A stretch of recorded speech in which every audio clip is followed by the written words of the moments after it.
ಇಷ್ಟು ವರ್ಷದಿಂದ news hour ಮಾಡ್ತಾ ಇದ್ದೇನೆ. ಬಹುಶಃ ನನಗೆ ನೆನಪಿರೋ ಪ್ರಕಾರ ತುಂಬ ಅಪರೂಪದಲ್ಲಿ ಆತ್ಮಹತ್ಯೆಯ ಪ್ರಕರಣಗಳನ್ನು ನ್ಯೂಸ್ ಅವರ್ನಲ್ಲಿ ಹೇಳ್ತೀವಿ ನಾವು. ಅಪರೂಪ. ಪೊಲಿಟಿಕಲಿ ಸೆನ್ಸಿಟಿವ್ ಆತ್ಮಹತ್ಯೆ ಪ್ರಕರಣಗಳನ್ನು ಹೇಳಿದ್ದೀವಿ. ಬಟ್ ಒಂದು ಮಾನವೀಯತೆಯನ್ನು ಕಲಕುವಂಥ ಆತ್ಮಹತ್ಯೆಯ ವರದಿ ಬೆಂಗಳೂರಿನಲ್ಲಿ ನಡೆದ ಒಂದು ಸುಯಿಸೈಡು ದೇಶದಾದ್ಯಂತ ಸುದ್ದಿ ಆಗ್ತಾ ಇದೆ. ಒಬ್ಬ ಎಂಜಿನಿಯರ್ ಅತುಲ್ ಸುಭಾಷ್ 24 ಪುಟಗಳ ಡೆತ್ ನೋಟ್ ಬರೆದಿಟ್ಟು 90 ನಿಮಿಷಗಳ ವಿಡಿಯೋ ಮಾಡಿ ನೇಣಕಂಬಿಟ್ಟ ಬೆಂಗಳೂರಿನಲ್ಲಿ. ಮೂಲತಃ ಉತ್ತರ ಪ್ರದೇಶ, ವಯಸ್ಸು 34.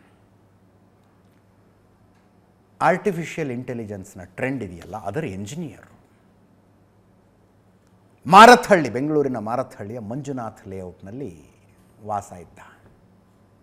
ಆತ್ಮಹತ್ಯೆ ಮಾಡಿಕೊಂಡಾಗ ಒಂದು ಕಡೆ 24 ಪುಟಗಳ ಡೆತ್ ನೋಟು, ಒಂದು ಕಡೆ 90 ನಿಮಿಷದ ವಿಡಿಯೋ, ಇನ್ನೊಂದು ಕಡೆ ಒಂದು ಗಿಫ್ಟ್ ಬಾಕ್ಸ್ ಇತ್ತು.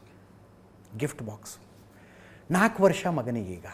ಮಗನಿಗೆ 18 ವರ್ಷ ಆದಾಗ ಅದನ್ನು ಓಪನ್ ಮಾಡಬೇಕಂತೆ. ಒಳಗೇನಿದೆಯೋ ಗೊತ್ತಿಲ್ಲ.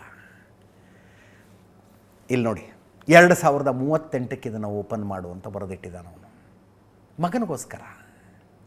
ಕೊರಳಲ್ಲಿ ಅವೇಟಿಂಗ್ ಜಸ್ಟಿಸ್ ಅಂತ ಬರ್ಕೊಂಡಿದ್ದ, ಏನು ಪ್ಲಕಾರ್ಡ್ ರೀತಿಯಲ್ಲಿ. ನ್ಯಾಯದ ನಿರೀಕ್ಷೆಯಲ್ಲಿ ಅಂತ ಅರ್ಥ. ಅದು ನ್ಯಾಯದ ನಿರೀಕ್ಷೆಯಲ್ಲಿ ಅಂತ.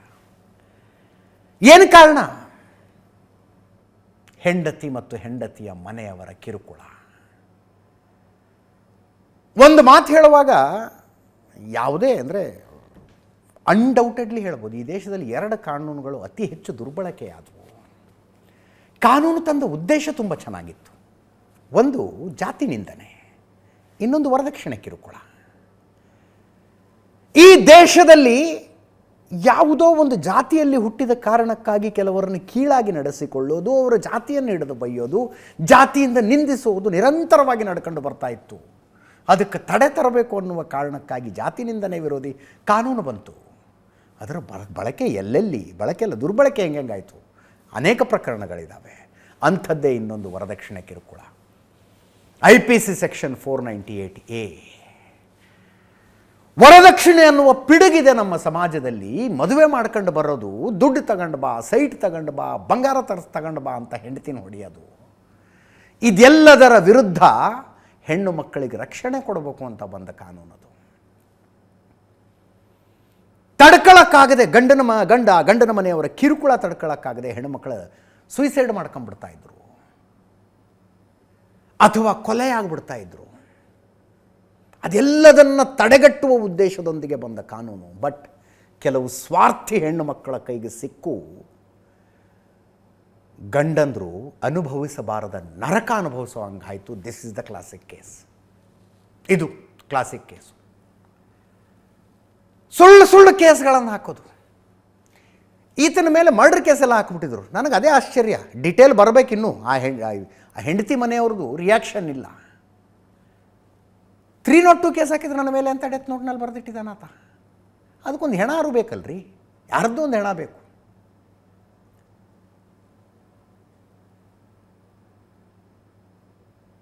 ಅತುಲ್ ಸುಭಾಷ್ ಹೆಂಡತಿ ಸೇರಿ 4 ವಿರುದ್ಧ ಕೇಸ್ ದಾಖಲಾಗಿದೆ. ಕೇಸ್ ದಾಖಲಾಗುತ್ತೆ, ಎಲ್ಲ ಆಗುತ್ತೆ. ಬಟ್ ಹೋದ ಜೀವ ವಾಪಸ್ ಬರುತ್ತಾ? ಆತ ಅನುಭವಿಸಿದ್ದು. ಎಂಜಿನಿಯರು, ಟೀಮ್ ಲೀಡರು, ತುಂಬ ಒಳ್ಳೆಯ ಸಂಬಳ ಇತ್ತು. ತಂದೆ ತಾಯಿ ಕಷ್ಟಪಟ್ಟು ಬೆಳೆಸಿದ್ರು ಅವನ್ನ. ಆತನ ಪಾಲಿಗೆ ನರಕ ಆದದ್ದು ಮದುವೆ. ಹೆಂಡತಿಯ ಸುಳ್ಳು ಕೇಸ್ಗಳು 1, 2. ಅಲ್ಲಿ ಉತ್ತರ ಪ್ರದೇಶದಲ್ಲಿ ಕೇಸ್ ಹಾಕೋದು. 2019ರಲ್ಲಿ ಮದುವೆ ಆಗುತ್ತೆ ಇವ್ರದ್ದು. ಅಂಕಿತಾ ಸಿಂಘಾನಿಯಾ ಅಂತ ಹೆಂಡತಿ. Subhash weds Ankita Atul Subhash weds Ankita Singhania. 2020ರಲ್ಲಿ ಮಗು ಆಗುತ್ತೆ. ಈಗ 4 ವರ್ಷ ಮಗುಗೆ.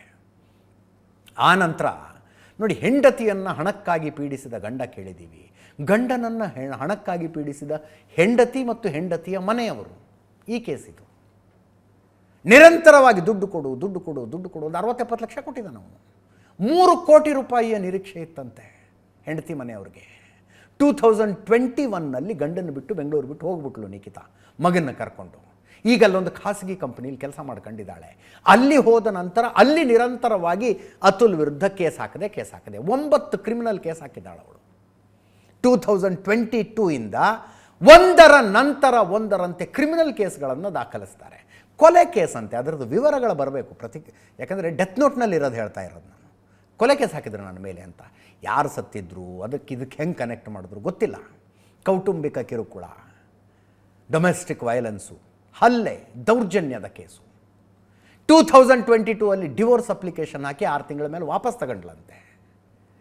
ವಾಪಸ್ ತಗೋತಾಳೆ.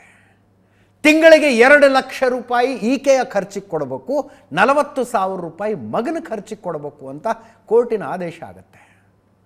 2,40,000 ಒಂದು ತಿಂಗಳಿಗೆ ಬಿಟ್ಟು ಹೋಗಿರುವ ಹೆಂಡತಿ ಕೊಡಬೇಕಂತೆ. 65ರಿಂದ 70 ಲಕ್ಷ ದುಡ್ಡು ಕೊಟ್ಟಿದ್ದೀನಿ ಅಂತ ಹೇಳ್ತಾನೆ ಅತುಲ್ ಸುಭಾಷ್. ಅವ್ರದ್ದು ಬೇಡಿಕೆ ಇದ್ದದ್ದು 3 ಕೋಟಿ ರೂಪಾಯಿಗೆ. 3 ಕೋಟಿ ರೂಪಾಯಿ ಕೊಟ್ಟು ಸೆಟಲ್ಮೆಂಟ್ ಮಾಡ್ಕೊ ಅಂತ. ತಡ್ಕೊಳ್ಳಕ್ಕಾಗದೆ ಅನುಭವಿಸಿದ್ದೆಲ್ಲವನ್ನೂ ಡಿಟೇಲ್ ಆಗಿ ಬರೆದಿಟ್ಟು ನೇಣಾಕೊಂಡ ಇದ್ದ. ಮಗನಿಗೋಸ್ಕರ ರೆಡಿ ಮಾಡಿಟ್ಟಿರುವ ಆ ಗಿಫ್ಟ್ ಬಾಕ್ಸ್ ನೋಡಿದ್ರೆ ಮಾತ್ರ ಸಂಕಟ ಆಗುತ್ತೆ. 2038ಕ್ಕೆ ಓಪನ್ ಮಾಡು ಇದನ್ನು ಅಂತ. 2038ಕ್ಕೆ ಮಗನಿಗೆ 18 ವರ್ಷ ತುಂಬುತ್ತೆ, ಆವಾಗ ಓಪನ್ ಮಾಡು ಇದನ್ನು ಅಂತ ಬರೆದಿಟ್ಟಿದ್ದಾನೆ. ನನ್ನ ಸಂಬಳದಲ್ಲಿ ನಾನು ಬದುಕಿ 2,40,000 ತಿಂಗಳ ಕೊಡೋದಕ್ಕಾಗೋದಿಲ್ಲ, ದಯವಿಟ್ಟು ಕಡಿಮೆ ಮಾಡಿ ಅಂತ ಜಡ್ಜ್ ಹತ್ರ ಕೇಳ್ಕೊಂಡ್ರೆ ಆ ಜಡ್ಜು ಯಾರೋ 5 ಲಕ್ಷ ರೂಪಾಯಿ ಲಂಚ ಕೇಳಿದ್ರಂತೆ. ನ್ಯಾಯಾಂಗದ ಬಗ್ಗೆ ಮಾತಾಡೋದು ಬಹಳ ರಿಸ್ಕಿ, ಬಟ್ ಆತನ ಡೆತ್ ನೋಟ್ನಲ್ಲಿದೆ. ಅವನ ಸಂಕಟವನ್ನು ಸಮಾಜಕ್ಕೆ ಹೇಳದೇ ಇದ್ದರೆ ನಾನು ನನ್ನ ವೃತ್ತಿಗೆ ದ್ರೋಹ ಮಾಡ್ದಂಗಾಗತ್ತೆ ಅನ್ನೋ ಕಾರಣಕ್ಕೆ ಹೇಳ್ತಾ ಇದ್ದೀನಿ. 2,40,000 ಆಗೋದಿಲ್ಲ, ಸ್ವಲ್ಪ ಕಡಿಮೆ ಮಾಡಿಕೊಡಿ ಅಂದರೆ ಜಡ್ಜ್ 5 ಲಕ್ಷ ದುಡ್ಡು ಕೊಡು ಅಂದ್ರಂತೆ. ಅವೇಟಿಂಗ್ ಜಸ್ಟಿಸ್ ಅಂತ ಬರೀತಾನಾತ. ಪತ್ನಿಯ ಕಿರುಕುಳದಿಂದ ಬೇಸತ್ತು ನನ್ನ ಜೀವನ ಕೊನೆಗೊಳಿಸಿಕೊಳ್ತಾ ಇದ್ದೀನಿ. ನನ್ನ ಹೆಂಡತಿ ಮತ್ತು ಆಕೆಯ ಕುಟುಂಬದವರು ನಿರಂತರವಾಗಿ ನನಗೆ ತೊಂದರೆ ಕೊಟ್ಟರು. ನನ್ನ ಮತ್ತು ನನ್ನ ಕುಟುಂಬದವರ ವಿರುದ್ಧ 9 ಕ್ರಿಮಿನಲ್ ಕೇಸ್ ಹಾಕಿದ್ದಾರೆ. ವರದಕ್ಷಿಣೆ ಕಿರುಕುಳದಲ್ಲಿ ಎಂಥೆಂಥ ಈ ಪುರುಷರ ಹಿತರಕ್ಷಣಾ ವೇದಿಕೆ ಅಂತ ಒಂದು ಸಂಘಟನೆ ಇದೆ. ಒಂದು ಸಲ ಕರೆದು ಮಾತಾಡಿಸ್ತೀವಿ ಅವ್ರನ್ನ. ಎಂಥೆಂಥ ಕೇಸ್ಗಳಿದ್ದಾವೆ ಅಂತಂದರೆ ನೋಡಿ, ಇದರಲ್ಲಿ ಗಂಡ ಹೆಂಡತಿ ಬೆಂಗಳೂರಿನಲ್ಲಿದ್ದದ್ದು. ಈತನ ತಂದೆ ತಾಯಿ ಊರಲ್ಲಿದ್ದಾರೆ ರೀ, ಹುಟ್ಟೂರಿನಲ್ಲಿದ್ದಾರೆ, ಉತ್ತರ ಪ್ರದೇಶದಲ್ಲಿ. ಇವನ ಹೆಂಡತಿ ನಿಖಿತಾ ಸಿಂಘಾನಿಯಾ ನನ್ನ ಮೇಲೆ ಹಲ್ಲೆ ಆಯಿತು. ಯಾರು ಹಲ್ಲೆ ಮಾಡಿದ್ರು ಅಂದರೆ ಗಂಡ ಮತ್ತು ಗಂಡನ ಮನೆಯವರೆಲ್ಲ ಸೇರ್ಕೊಂಡು ಹಲ್ಲೆ ಮಾಡಿದ್ರು ಅಂತ. ಗಂಡ ಬೆಂಗಳೂರಿನಲ್ಲಿದ್ದಾನೆ, ಹೆಂಡತಿ ಉತ್ತರ ಪ್ರದೇಶದಲ್ಲಿದ್ದಾರೆ. ಗಂಡ ಬೆಂಗಳೂರಿನಲ್ಲಿ, ಗಂಡನ ಮನೆಯವರು ಉತ್ತರ ಪ್ರದೇಶದಲ್ಲಿ. FIR ಮಾಡುವಾಗ ಪೊಲೀಸರು ಕೇಳಂಗಿಲ್ಲ ಇದ್ರಾ ಇಲ್ಲಿ ಅವರು ಅಂತ. 498A ಕೇಸ್ ಬಂದಿದೆ ಅಂದರೆ ತಗೊಂಡ್ರು. ಮ್ಯಾಟರ್ ಆಫ್ ಇನ್ವೆಸ್ಟಿಗೇಷನ್ ಅಲ್ವಾ. ಬಟ್ ಪೊಲೀಸ್ ಸ್ಟೇಷನ್ಗೆ, ಕೋರ್ಟ್ಗೆ, ಕಚೇರಿಗೆ ಓಡಾಡಬೇಕಾದವ್ರು ಯಾರಂದ್ರೆ ಇವರು. ಹೊಟ್ಟೆ ಬಟ್ಟೆ ಕಟ್ಕೊಂಡು ಮಕ್ಕಳನ್ನ ಬೆಳೆಸಿ ಎಂಜಿನಿಯರ್ ಮಾಡಿರ್ತಾರೆ ರೀ. ಹೆಂಡತಿ ಕಾಟಕ್ಕೆ ಸುಯಿಸೈಡ್ ಮಾಡ್ಕೊಂಡ್ಬಿಟ್ರೆ ಹೊಟ್ಟೆಗೆ ಬೆಂಕಿ ಹಾಕ್ದಂಗೆ ಆಗಿರೋದಿಲ್ವ ಅವ್ರಿಗೆ. ಕೊಲೆ ಪ್ರಯತ್ನ, ವರದಕ್ಷಿಣೆ ಕಿರುಕುಳ ಇಡೀ ಕುಟುಂಬದ ಮೇಲೆ. ನಾನೊಂದು ಕೇಸ್ ನೋಡಿದ್ದೆ ಇತ್ತೀಚೆಗೆ. ಮನೆಯಲ್ಲಿ ಗಂಡ ಇದ್ದಾನೆ, ಗಂಡನ ಅಣ್ಣನ ಹೆಂಡತಿ, ತಂದೆ ತಾಯಿ, ನಾದ್ನಿ, ಇಷ್ಟರ ಮೇಲೂ ಕೇಸು. ಇಷ್ಟು ಜನರ ಮೇಲೆ ಎಲ್ಲ ಸೇರ್ಕೊಂಡು ನಾನು ಹೊಡೆದ್ರು ಅಂತ. ಗಂಡನ ಅಣ್ಣನಿಗೊಬ್ಬ ಮಗ ಇದ್ದಾನೆ, 7 ವರ್ಷದ ಮಗು ಮೇಲೆ ಕೇಸ್ ಹಾಕಿದ್ದಾಳೆ ಅವಳು. 7 ವರ್ಷದ ಮಗುನೂ ನಾನು ಹೊಡಿತು ಅಂತ. 7 ವರ್ಷದ ಮಗುವಿನ ಮೇಲೆ ಕೇಸು. ನಾನು ನೋಡಿರೋ ಕೇಸ್ ಇದು. ಈತ ಒಂದು ಕಡೆ 9 ಕೇಸ್ಗಳಿಗೆ ಬಡದಾಡಬೇಕು, ಹೋಗ್ಬೇಕಲ್ಲಿ. ವಾರಂಟ್ ಆದಾಗ ಒಂದು ಸಲ ಹೋಗ್ಬೇಕು, ಸಮನ್ಸ್ ಬಂದಾಗ ಒಂದು ಸಲ ಹೋಗ್ಬೇಕು. ಈತನ ಮನೆಯವರು ಬಡದಾಡಬೇಕು, ಜೊತೆಗೆ ದುಡ್ಡು ಕೊಡು ದುಡ್ಡು. 2020ರಿಂದ ಪತ್ನಿ ಮತ್ತು ಆಕೆಯ ಕುಟುಂಬದವರಿಂದ ಹಣಕ್ಕೆ ಒತ್ತಾಯ ಬರ್ತಾ ಇದೆ ನನ್ನ ಮೇಲೆ. ಎಲ್ಲ ಕೇಸ್ ವಾಪಸ್ ತಗೋಬೇಕು ಅಂದರೆ 3 ಕೋಟಿ ರೂಪಾಯಿ ಕೊಡು ಅಂತ ಕೇಳ್ತಾ ಇದ್ದಾರೆ. ನನ್ನಿಂದ ದುಡ್ಡು ವಸೂಲಿ ಮಾಡೋದಕ್ಕೆ ನನ್ನ ಮಗನನ್ನು ಅಸ್ತ್ರವಾಗಿ ಬಳಸಿಕೊಳ್ತಾ ಇದ್ದಾಳೆ ನನ್ನ ಹೆಂಡತಿ. 3 ವರ್ಷ ಆಯಿತು ನನ್ನ ಮಗನ ಮುಖ ನಾನು ನೋಡಿಲ್ಲ. ಒಂದು ಸಲ ಮಾತಾಡೋದಕ್ಕಾಗಿಲ್ಲ 3 ವರ್ಷದಿಂದ ನನ್ನ ಮಗನ ಜೊತೆಗೆ. ಈ ಬದುಕು ನನಗೆ ಬದುಕೋದಕ್ಕಾಗೋದಿಲ್ಲ, ನೇಣಕತ್ತಿದ್ದೀನಿ ಅಂತ ಬರೆದಿದ್ದಾನೆ. ಆತ ಬರೆದಿರುವ ಈ ಡೆತ್ ನೋಟು ಇಡೀ ಸಮಾಜವನ್ನು ಉದ್ದೇಶಿಸಿ ಬರೆದಂಗಿದೆ. ಇಡೀ ಸಮಾಜವನ್ನು ಉದ್ದೇಶಿಸಿ. He has prepared himself for that. ಕೊನೆಯ ಆಸೆಗಳನ್ನು ಬರೀತಾನೆ ಅತುಲ್ ಸುಭಾಷ್. ನನ್ನ ಎಲ್ಲ ಕೇಸಿನ ವಿಚಾರಣೆಗಳ ನೇರ ಪ್ರಸಾರ ಆಗಬೇಕು, ದೇಶದ ಜನರಿಗೆ ಸತ್ಯ ಗೊತ್ತಾಗಬೇಕು, ನ್ಯಾಯಾಂಗ ವ್ಯವಸ್ಥೆಯ ಕೆಟ್ಟ ಲಾಭ ಪಡೀತಾ ಇರುವವರ ಬಗ್ಗೆ ಎಲ್ಲರಿಗೂ ತಿಳಿಬೇಕು ಅಂತ. ನಾನು ಅಪ್ಲೋಡ್ ಮಾಡಿರುವ ವಿಡಿಯೋಗಳು ಹಾಗೂ ನನ್ನ ಡೆತ್ ನೋಟನ್ನು ದಾಖಲೆ ಅಂತ ನ್ಯಾಯಾಲಯ ಪರಿಗಣಿಸಬೇಕು. ನನ್ನ ಕೇಸನ್ನು ಬೆಂಗಳೂರಿನ ಕೋರ್ಟಿಗೆ ವರ್ಗಾಯಿಸಬೇಕು. ನೋಡಿ ಎಂಥ ಬೇಡಿಕೆ ಅದು. ಹೆಂಡತಿ ತಾನಿದ್ದಲ್ಲಿ ಕೇಸ್ ಹಾಕ್ತಾಳ್ರಿ, ದಿಲ್ಲಿಲಿ ಕೇಸ್ ಆಗುತ್ತೆ. ಪಕ್ಕದ ಉತ್ತರ ಪ್ರದೇಶದಿಂದ ತಂದೆ ತಾಯಿ ಕುಟುಂಬಸ್ಥರೆಲ್ಲ ಬರಬೇಕು, ಬೆಂಗಳೂರಿನಿಂದ ಇವನು ಹೋಗ್ಬೇಕು ಕೇಸಿಗೆ. ಅದಕ್ಕೆ ಅವನು ಹೇಳ್ತಾನೆ, ನನ್ನ ಕೇಸನ್ನು ಬೆಂಗಳೂರಿನ ಕೋರ್ಟಿಗೆ ವರ್ಗಾವಣೆ ಮಾಡಿ ನ್ಯಾಯ ಗಂಡಸರಿಗೂ ಸಿಗಬೇಕು ಅಂತ ನಂಬಿದ್ದೀನಿ. ನಾನು ನಮಗೂ ನ್ಯಾಯದ ಹಕ್ಕಿದೆ ಅಂತ ನಂಬಿದ್ದೀನಿ. ನನ್ನ ಮಗನನ್ನು ದಯವಿಟ್ಟು ನನ್ನ ತಂದೆ ತಾಯಿಗಳಿಗೆ ಕೊಟ್ಟುಬಿಡಿ. ಉತ್ತಮ ಮೌಲ್ಯವಿರುವ ವ್ಯಕ್ತಿಯಾಗಿ ನನ್ನ ಮಗನನ್ನು ಅವರು ಬೆಳೆಸ್ತಾರೆ.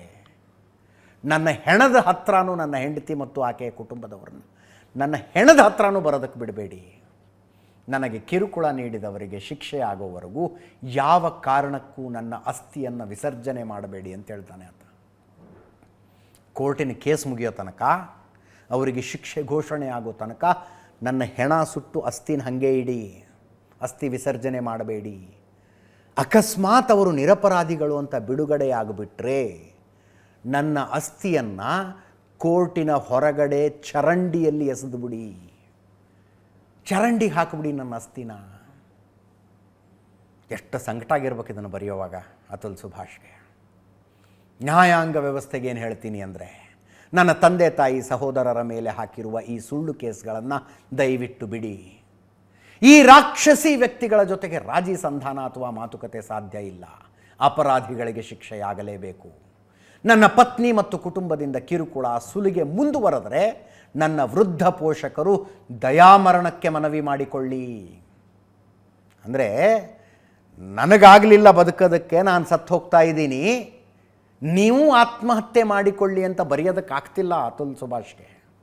ನೀವು ಸೂಸೈಡ್ ಮಾಡ್ಕೊಂಡು ಸತ್ತೋಗ್ಬಿಡಿ ಅಂತ ಬರೆಯೋದಕ್ಕಾಗ್ತಿಲ್ಲ. ದಯಾಮರಣಕ್ಕೆ ಅರ್ಜಿ ಹಾಕ್ಕೊಳ್ಳಿ ಅಂತ ಬರೀತಾನೆ ಆತ ತಂದೆ ತಾಯಿಗೆ. ಆ 9 ಕೇಸ್ ಹಾಕಿದಾರಲ್ಲ, ಆ ಕೇಸಿನ ಕಿರುಕುಳಗಳು ಹೀಗೆ ಮುಂದುವರೆದ್ರೆ ನೀವು ಸತ್ತೋಗ್ಬಿಡಿ ಅಂತ. ಎಷ್ಟು ಸಂಕಟ ಆಗಿರಬೇಕು. 22 ಪುಟಗಳ ಆ ಡೆತ್ ನೋಟ್ ಬರೆದಿಟ್ಟು 90 ನಿಮಿಷ ಮೊಬೈಲ್ನಲ್ಲಿ ಕ್ಯಾಮ್ರಾದ ಮುಂದೆ ಮಾತಾಡಿ ನೇಣು ಹಾಕ್ಕೊಳ್ಳುವಾಗ ಆತ ಅನುಭವಿಸಿದ್ದು ಹೆಂಗೆಲ್ಲ ಇರಬೇಕು. ಹೆಣ್ಣು ಮಕ್ಕಳಿಗೆ ವರದಕ್ಷಿಣೆ ಕಾರಣಕ್ಕೆ ದೌರ್ಜನ್ಯ ಆಗಬಾರದು ಅನ್ನುವ ಮಹೋನ್ನತ ಉದ್ದೇಶಕ್ಕಾಗಿ ಒಂದು ಕಾನೂನು ತಂದರೆ ಆ ಕಾನೂನಿನ ಕಥೆ ಹಿಂಗಾಗಿದೆ. ಆ ಕಾನೂನಿನ ಕಥೆ ಹಿಂಗಾಗಿದೆ. ಕೋರ್ಟ್ನಲ್ಲಿ ನಡೆದಿದೆಯಲ್ಲ ಕೇಸು,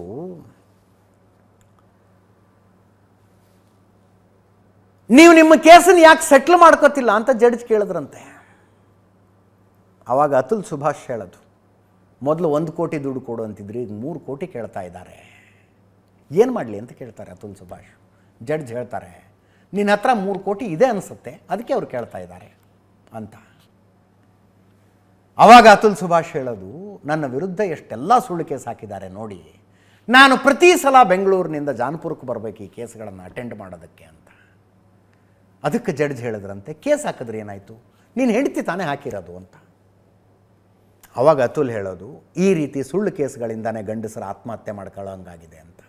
ಅದಕ್ಕೆ ನಿಖಿತಾ ಹೇಳಿದ್ಲಂತೆ, ನೀನು ಯಾಕೆ ಆತ್ಮಹತ್ಯೆ ಮಾಡ್ಕೋಬಾರ್ದು ಅಂತ. ಮಾಡ್ಕೊಂಡ ಆತ, ಮಾಡ್ಕೊಂಡ.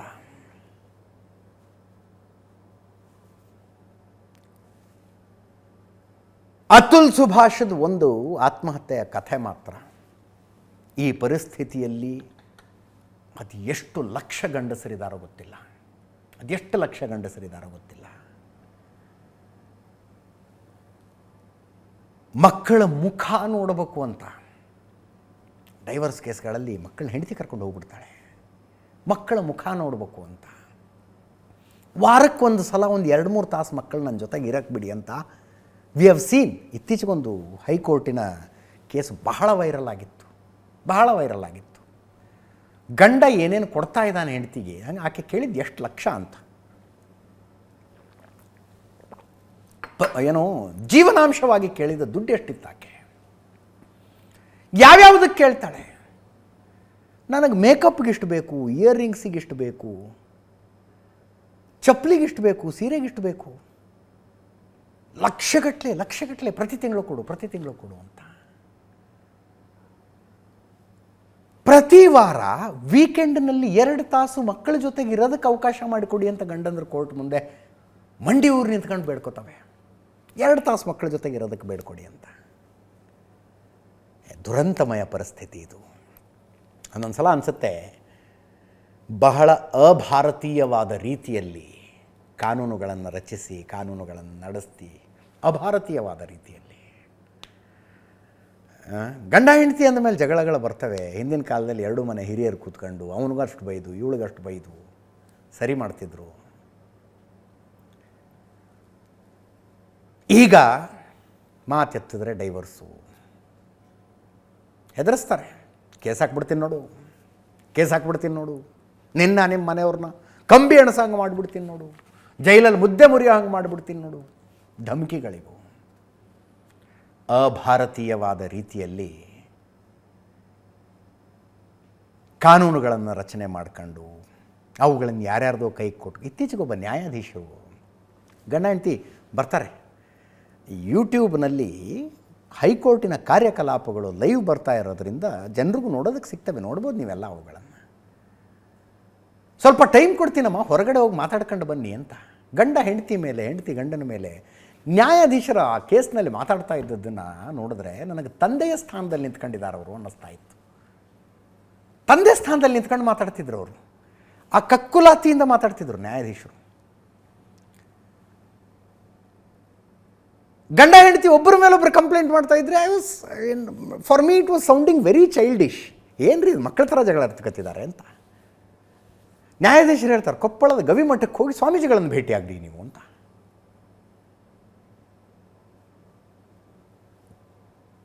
ಗಂಡಂಗೆ ಹೇಳ್ತಾರೆ ಅವರು, ನೀವಿಬ್ಬರು ಬೇರೆ ಬೇರೆ ಇದ್ದೀರಿ ಗೊತ್ತು ನನಗೆ, ಬಟ್ ಕರ್ಕೊಂಡು ಹೋಗ್ಬೇಕಾಗಿದ್ದು ನಿಂದೇ ಜವಾಬ್ದಾರಿ, ನೀನೇ ಬಸ್ ಟಿಕೆಟ್ ತೆಗೆಸಿ ಕರ್ಕೊಂಡು ಹೋಗ್ಬೇಕು ಅಂತ ಮನೆಯ ಹಿರಿಯ ಬುದ್ಧಿ ಹೇಳ್ದಂಗೆ ಹೇಳಿದ್ರು ನ್ಯಾಯಾಧೀಶರು. ಹ್ಞೂನ್ರಿ ಅಂತಾರೆ ಅವರು. ಅದನ್ನಿಟ್ಕೊಂಡು ಯಾವನೋ ಒಬ್ಬ ಪ್ರವೃತ್ತಿ ನ್ಯಾಯಾಧೀಶರ ಕೆಲಸ ಮಠಾಧೀಶರ ಹತ್ರ ಕಳಿಸೋದಲ್ಲ ಅಂತ ಬರೆದಿದ್ದ. ಅಂದರೆ ನೀವು ಭಾರತೀಯವಾದದ್ದು ಏನೇನಿದೆಯೋ ಅದು ಎಲ್ಲವನ್ನೂ ಕಳಚ್ಕೊಂಡು 498 ಏನು ಹೇಳುತ್ತೆ, ಇದೇನು ಹೇಳುತ್ತೆ ಅದರ ಪ್ರಕಾರ ಕಾರ್ಯಕಲಾಪಗಳನ್ನು ನಡೆಸಿ ನೀವು ಅಂತ ನ್ಯಾಯಾಧೀಶರ ವಿರುದ್ಧ ಆಕ್ರೋಶ ವ್ಯಕ್ತಪಡಿಸಿ ಬರೆದಿದ್ದ ಒಬ್ಬ. ಅದನ್ನು ನೋಡಿದಾಗ ಅನ್ನಿಸ್ತು, ಕುಟುಂಬ ಅನ್ನುವ ವ್ಯವಸ್ಥೆ ಇದೆಯಲ್ಲ, ಅದನ್ನು ಉಳಿಸಿಕೊಳ್ಳೋದಕ್ಕೆ ಈ ಸಮಾಜ ರೂಪಿಸಿದ ಕೆಲವು ನಿಯಮಗಳಿದ್ವು ರೀ. ಡೈವರ್ಸ್ ಅನ್ನೋ ಶಬ್ದಕ್ಕೆ ಭಾರತೀಯ ಟ್ರಾನ್ಸ್ಲೇಷನ್ ಇಲ್ಲ. There is no Indian translation for divorce. ಏನಿದೆ? ಸೋಡಾ ಚೀಟಿ ಅಂತೀವಿ ನಾವು, ಎಲ್ಲಿದೆ ಕನ್ನಡದಲ್ಲಿ ಶಬ್ದ? ಯಾರು ಹುಟ್ಟಾಕಿದ್ದು ಅದನ್ನು? ಹಿಂದಿ ಬಂದರೆ ತಲಾಕ್ ಅಂತಾರೆ, ಹಿಂದಿ ಶಬ್ದನ ಅದು. ಮದುವೆ ಅಂದರೆ 7 ಜನ್ಮದ ಸಂಬಂಧ ಅನ್ನೋದು ನಮ್ಮ ನಂಬಿಕೆ. 7 ಜನ್ಮದ ಸಂಬಂಧ ಇದು. ಸೋಡಾ ಚೀಟಿ, ಡಿವೋರ್ಸು, ತಲಾಕು ಇರಲಿಲ್ಲ ಈ ವ್ಯವಸ್ಥೆಯಲ್ಲಿ. ಬದಲಾದ ಕಾಲಘಟ್ಟಕ್ಕೆ ಅಂತ ತಂದ್ರದನ್ನು. ಬದಲಾದ ಕಾಲಘಟ್ಟಕ್ಕೆ ಅಂತ ಮದುವೆಯಾಗಿ ಒಂದಾಗಿರ್ತಾರೆ ಅಂದರೆ ಬೇಡ ಅಂದರೆ ಪ್ರತ್ಯೇಕ ಆಗುವುದಕ್ಕೂ ಒಂದು ವ್ಯವಸ್ಥೆ ಇರಬೇಕು ಅಂತ. ಆ ವ್ಯವಸ್ಥೆ ಜೀವಗಳನ್ನು ತೆಗಿತಾ ಇದೆ ಅದು. From the bottom of my heart ಹೇಳ್ತಾ ಇದ್ದೀನಿ, ಅತುಲ್ ಸುಭಾಷ್ಗೆ ನ್ಯಾಯ ಸಿಗಬೇಕು. Justice for Atul Subhash. ಈ ಕೇಸು ಗಂಡಂದಿರ ಮೇಲೆ, ಗಂಡನ ಮನೆಯವರ ಮೇಲೆ ಸುಳ್ಳು ಪ್ರಕರಣಗಳನ್ನು ದಾಖಲಿಸಿ ಅವರು ಪೊಲೀಸ್ ಸ್ಟೇಷನ್ನು ಕೋರ್ಟಿಗೆ ಅಲದಾಡೋ ಹಂಗೆ ಮಾಡ್ತಾರಲ್ಲ, ಎಲ್ಲ ಹೆಣ್ಣು ಮಕ್ಕಳಿಗೂ ಒಂದು ಪಾಠ ಆಗಬೇಕು. ಇನ್ನು ಹೆಣ್ಣು ಹೆತ್ತವರು, ಹೌದು ನಿಮ್ಮ ಮಗಳು ಪಾಪಾಕಿ ಪರೀನೇ, ಭಾಳ ಮುದ್ದಾಗಿ ಬೆಳೆಸಿದ್ದೀರಿ, ಹಂಗಂತ ಆಕೆ ಹೇಳ್ದಂಗೆಲ್ಲ ನೀವು ಕುಣಿಬೇಕು ಅಂತಲ್ಲ. ಇಲ್ಲಿ ಅತುಲ್ನ ಅತ್ತೆ ಮಾವ, ನಿಖಿತಾಳ ತಂದೆ ತಾಯಿ ಮಗಳಿಗೊಂಚೂರು ಕಿವಿ ಹಿಂಡಿ ಬುದ್ಧಿ ಹೇಳಿದ್ರೆ ಡೈವೋರ್ಸ್ ಆಗ್ತಿತ್ತೋ ಇಲ್ಲವೋ ನಾನು ಹೇಳಲಾರೆ, ಬಟ್ ಇವನು ಬದುಕಿರ್ತಿದ್ದ, ಇವತ್ತು ಸಾಯ್ತಿರಲಿಲ್ಲ ಅವನು.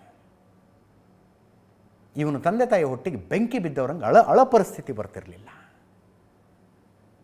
ಹೆಣ್ಣು ಹೆತ್ತವ್ರ ಜವಾಬ್ದಾರಿ ಅಲ್ವಾ ಅದು. ಮಗಳು 9 ಕೇಸ್ ಕೊಡ್ತಾಳೆ ಗಂಡನ ಮನೆಯವ್ರ ಮೇಲೆ ಅಂದರೆ ತಂದೆ ತಾಯಿ ಸಪೋರ್ಟ್ ಇಲ್ಲದೆ ಮಾಡಿದ್ಲ? ನೋ.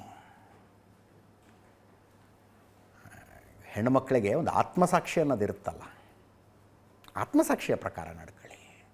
ಗಂಡನ ಮನೆಯಲ್ಲಿ ದೌರ್ಜನ್ಯ ಆಗಿದೆ ಅಂದರೆ ಏನು ದೌರ್ಜನ್ಯ ಆಗಿದೆ, ಎಷ್ಟು ದೌರ್ಜನ್ಯ ಆಗಿದೆ, ನಿಮ್ಮ ದೂರು ಅಷ್ಟಕ್ಕೆ ಸೀಮಿತ ಆಗಿರಬೇಕು. ಪೊಲೀಸ್ ಸ್ಟೇಷನ್ ಇದೆ, ಕೋರ್ಟ್ ಇದೆ ಅನ್ನೋ ಕಾರಣಕ್ಕೆ ಬಾಯಿಗೆ ಬಂದಂಗೆಲ್ಲ ಮಾಡಿದ್ರೆ ಅನ್ಯಾಯ.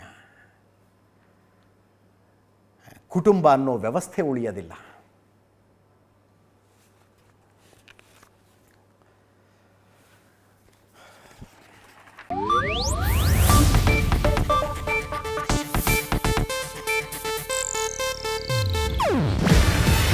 ಇದು ಏಷ್ಯಾನೆಟ್ ನ್ಯೂಸ್ ನೆಟ್ವರ್ಕ್ ಪ್ರಸ್ತುತಿ. ನೀವು ನೋಡ್ತಿದ್ದೀರಾ ಏಷ್ಯಾನೆಟ್ ಸುವರ್ಣ ನ್ಯೂಸ್.